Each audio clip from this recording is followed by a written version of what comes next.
The combat of Breath of the Wild is not often spoken about. It's not particularly hated, but many don't bring it up when discussing Breath of the Wild or The Legend of Zelda in general. To be fair, the franchise has always been about visual spectacle rather than deep mechanics, but Breath of the Wild changed that for me. I'd like to explore why Breath of the Wild's combat is highly underrated, as well as give predictions for how Tears of the Kingdom can improve upon it. The main thing that made the combat so successful in Breath of the Wild was the variety and randomness of each fight. Each enemy had a different type of weapon that each required a different strategy to beat. Moblins were easily predictable, and so they were extremely easy to counter, while Lizalfos with swords always quickly tried to close the distance between you, so hitting them hard enough to stun them was the most helpful play. The way each enemy triggered a different response and required a separate tool to beat was the combat's greatest strength. When you combine this with the limited tools you had at any given moment, and creativity was almost required in combat,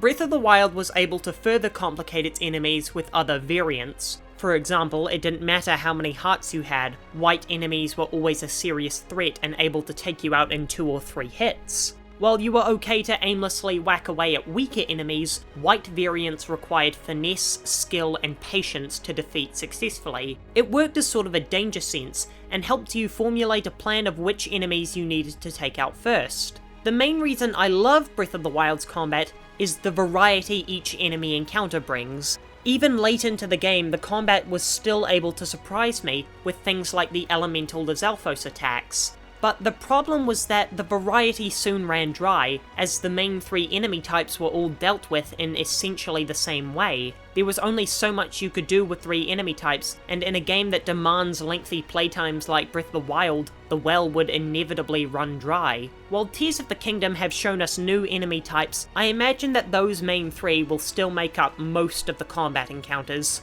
And to be honest, that's for the best. Let me explain. Breath of the Wild isn't an RPG. It doesn't have levels or experience points. Your strength is determined by your gear and the number of shrines you've completed. This means there has to be some incentive with you to engage in the combat, otherwise it would be more advantageous to run past every enemy and preserve your weapon's durability. Breath of the Wild fixes this problem by giving its enemies gear that the player gets upon defeating them. If a white bokoblin is empty-handed, I'll ignore it, but if it's holding a royal sword, I'll take it on. All the enemy types need to carry gear of some kind or it's not worth fighting them. That's why I run past Choo Choo every time I see one. There's no point in fighting them. So there's no point in introducing a new enemy type in Tears of the Kingdom, because for it to be worthwhile, it still needs to carry weapons, and then it would just be another version of the 3 enemy types we already have. So how can Tears of the Kingdom improve on its combat if new enemy types aren't the answer? Simple,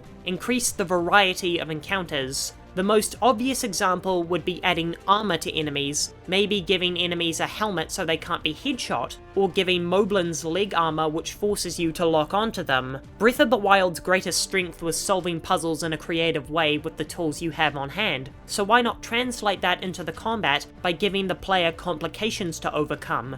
Maybe enemies team up in exciting ways, have a Lizalfos stick its tongue on you to slow you down, while a bokoblin tries to pummel you, and the only way to escape the Lizalfos is with a spin attack. Things like this shot with the bokoblin riding the talus are precisely what I'm talking about. Take the unique aspect of individual enemy types and combine them into a new threat. Also, a weakness of Breath of the Wild's combat was the enemy AI. It was very predictable and there was never any synergy between your foes. They all just blindly attacked for the most part. So what if the enemies used a formation technique, have spear enemies at the front while sword enemies waited in the back to rush you while you're distracted? The thing that has me the most excited for Tears of the Kingdom's combat is the infinite new loot that will be available through the fuse system. This will heavily incentivize killing enemies because you will see weapon combinations you could have never dreamed of. Nintendo giving the players a blueprint for fuse ideas through their pre-generated weapons is just the sort of thing to get the creative juices flowing. It also makes sure the less creative players still get to be wowed by the fuse system because the enemies will drop pre-generated combos that are sure to amaze players.